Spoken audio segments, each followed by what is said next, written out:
I'm good. How are you? Excellent. There we got into some tense moments. You getting into people's business with the money.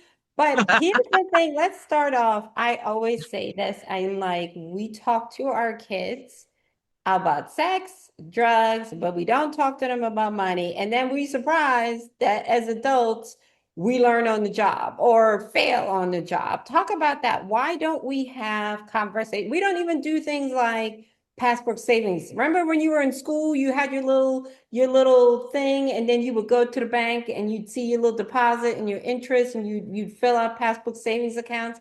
It goes, I think, as far as back as that with the relationship with money. Can you talk a little bit about that and the correlation to people not being good with money as adults? Absolutely. Well, yes, we don't talk about it at home, but I think a lot of that comes from we don't talk about it really anywhere. We do, this isn't something that we learned in school, right? We spent years learning geometry, history, but we graduate without knowing how to read a credit report, how to calculate net worth, or how to protect our future through estate planning. We literally enter the world with many of us high interest credit card debt and zero instructions. And because we aren't taught financial management in the classroom, we learn about money through mistakes and trauma. And so since we didn't learn that how in school, we didn't learn it from our families because, for one, it's just always been, I think, a really taboo topic. It's just now becoming to the point where people are feeling a little more comfortable talking about it. I mean, we will talk about any and everything else, but when it comes to finances, there's just a lot of shame around it.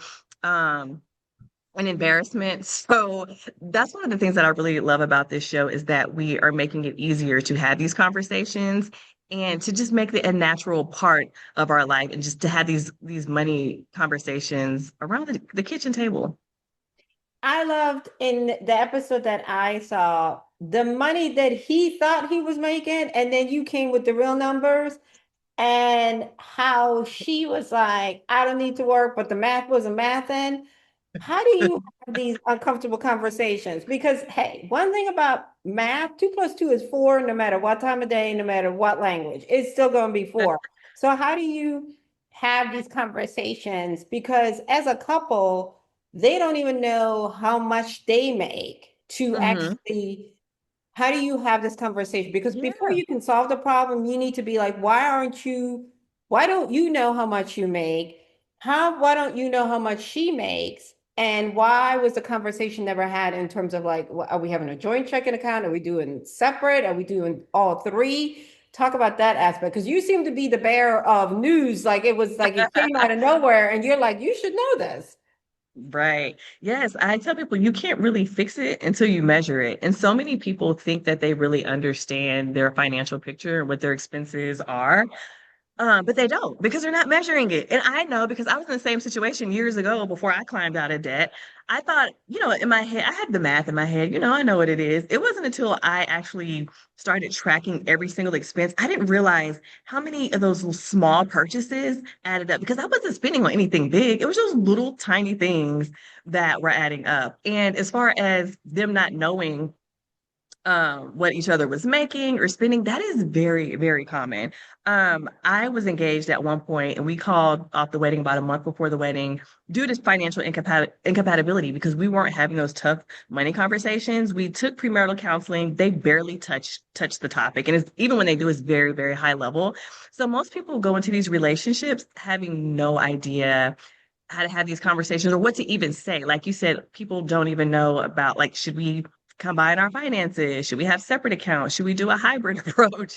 So how I approach these being the bearer of bad news, I guess, is really I'm a data person. I have a finance background, business finance and personal finance. So I always come with the numbers.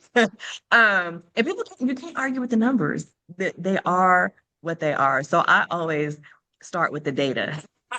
And that's what I use to back me up. I'm a visual learner and I also have a finance background. I worked in banking for a long time and Okay. I worked as a financial advisor, which I know seems like crazy, seems eons ago. But I find that when you use terminologies and you use all these, what I call like finance lingo, you lose people. It becomes Yes. like blah, blah, blah, blah, blah, blah, right? And I Right. love how you came out with the the money. I think that is so smart because seeing it, right? I think when Right. you were like, oh, this is how much you work, they're like, oh, we do. And you're like, hold up. But this is how much you're spending along Mhm. with the numbers. Talk about when we are having, because I think when we're in the business, we're like, oh, why don't you know that? Right. And honestly, it wasn't until I was in the business that I realized, oh, wait a minute, how to pick your portfolio and even having that understanding of these things. In terms of retirement account, I really didn't think about it. I was out here on a hope and a prayer plan like everybody else.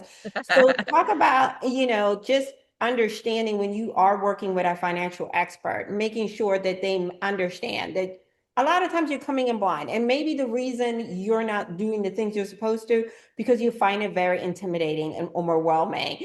And using tools to get couples to kind of like, okay, do you see this difference in the stacks on why we need Mhm. to course correct? Why that isn't something that you feel is really important as you are having these difficult conversations?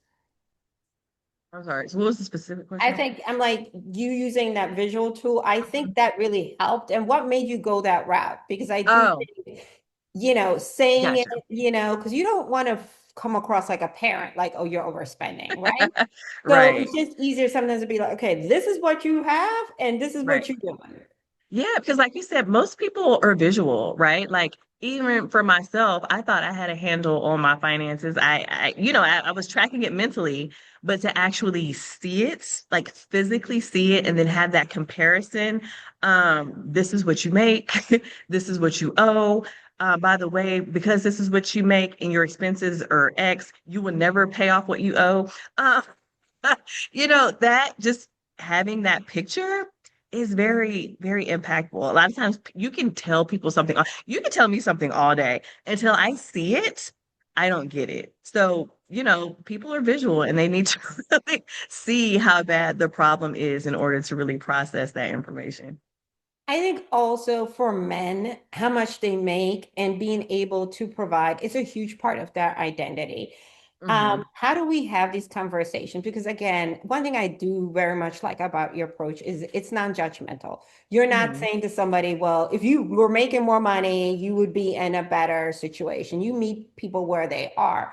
So how do you go about making sure that, hey, I'm not judging you, I'm simply presenting you the facts, and you Hmm. can live the life that you want to live, making the money that you make. You just have to make adjustments and start understanding how you're truly like wasting some money, right? Because we all have stuff that we waste money on, and you're like, Yeah, as you said, you absolutely. add it up, and you're like, oh my God, that's like $1,000 a month that I'm spending Right. blindly. So how do you go about making sure that the client understands? It's not, I'm not judging you. I'm pointing out to you that here are some areas of improvement for your salary. Yeah, absolutely. Well, it really starts with the very first conversation, right? Getting to know them and really building that trust. My clients always tell me it feels like talking to a family member or talking to a friend. So really just getting to know them and showing that you really do care about their best interest because I really do. And then from there we really go into their values and their goals. So I start there, okay, especially with parents, one of their number one goals is always their kids. So let's just start there. Okay, you want XYZ for your kids, but you're spending this way. This isn't aligned, you know? So we have to make some changes here. So really, when I start with their values and then compare it to what they're actually doing, then they kind of start seeing that shift like, oh, okay, we're never going to get here if we keep if we keep doing these things over here. So it's really starting with their values and their goals and just building that trust and being a sounding board and really just opening up communication and being there when they need me to really just talk to me about what they're going through. And also, I love how she was like, I want a bigger house. I don't want to pay for daycare, but I want to stay home. And I'm like, sis, something's got to give, right? Right. And I think that's the other thing too, is we have this movie in our head where we feel like this is the picture of success, right? We don't Hmm. we don't think about how we're gonna get there. We just are like, okay, this is what I'm supposed to have. And Can you also address like it's important to have realistic expectations? I don't know. I think when I was in my 20s, there used to be this thing like if you're not by the time you're 30, have this type of career or making this type of money, then you're a failure. And I think it's also understanding that what is for you. And just because your neighbors or your peer group, which I think is a huge thing, like, right, when you're in your peer group and you're like, oh, I'm the person that's making the least amount of money, or I live in the smallest house, understanding that we can't do our finances like that, like keeping up with the Joneses. So how do you have that conversation where like you can have these goals, right? But let's first focus out of getting out of debt. Let's focus out about understanding what's coming in and coming out. Because I think that's something that was missing for her. She had all these wants, but we're not talking about like where is this want coming from? Why do you feel you need this in order to be fulfilled? Yes, and that is so important. Like there are so many things that we think we want that we really don't even want. It's society's expectations, right? So there's this book I was reading. I can't remember the name of it, but the book is about really trying to figure out what you want out of life versus what you've been programmed to think that you want. And so there were so many things I realized I don't want this. I don't want a big house because that means repairs. That's maintenance. That's stress.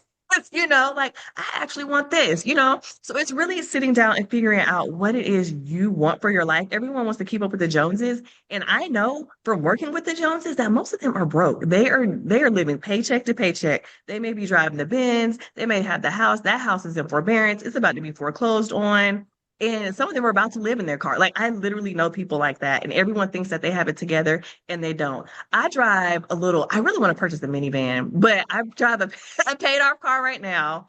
Um, if you look at me, you probably wouldn't think I really have that much money, but I have more money than most people in my social circle, right? It's not about the looks. It's really about what you have in your bank account, what your net worth is, how you have your financial life set up. Do you have life insurance? Are you protected? That's what really matters. But you don't always see that, when you're looking at people. So really it goes back to really defining what it is you want for your life versus what other people want for your life. I'm so glad you touched on car payments. I don't have a car payment. I think the last time I think I was in my 30s when I paid off like a big car note and I was like, never again. Yes. That took Nope. such a chunk out Yeah. of it made me dislike my car more because I felt Yes. You resentful that can't I even was paying this enjoy it. money, right? And then Yeah. you look up the value of the car and you're like, what? What? Right? So I Yes. think and especially for Black people, I feel like this show is a tool for a bigger conversation, right? Where we talk about, Absolutely. we're still very cash heavy. We still are not in the market other than Mhm. in our retirement funds. And we are, I think, I don't want to say credit card ignorant, but we're becoming more cashless, right? Mhm. Basically, there are places like I was on a flight and they straight out were like, if your credit card is not on file, you can't get nothing. Like you Right. out the game. Like you can't other than what we provide you. How do we have these conversations and how do you hope that the show helps us, really understand that these things, the way that our grandparents did business, everything in Mhm. cash, why it's good in one way, but it's also important to start having a digital footprint as far as credit, right? Not 15 credit cards, but maybe two, you know, Mhm. and work on that so that when we do want to buy a home, we do want to buy a car, and we do want to do things that require credit, that we have a digital footprint. So how to just really convey How that do you message? hope that this show kind of like helps to have the conversation? Because I feel like that is still something missing from us because again, we don't have everybody's telling you to start a business, but most people don't know that most small businesses are funded with equity that you have in your home. So if you Yeah. don't have a digital footprint, how does that even work, Right. Yeah. Yeah, to even start a business, to your point, you still have to have your personal finances together. I have one client who, I mean, and this could be the issue, but she swears it's because she's Black. I'm like, no, I think it's because you don't have any assets. Um, I wouldn't like, would you invest in you if someone came to you with your balance sheet and your cash flow, would you invest in that person? No. And the thing is, those bad personal finance habits bleed over into the business. If you can't manage your personal finances, you're probably not managing your business finances. Like, yeah, you may be very great and passionate about oh man, the lights just, is the light okay? The lights just went out. That is good. You're good. You're good. Okay.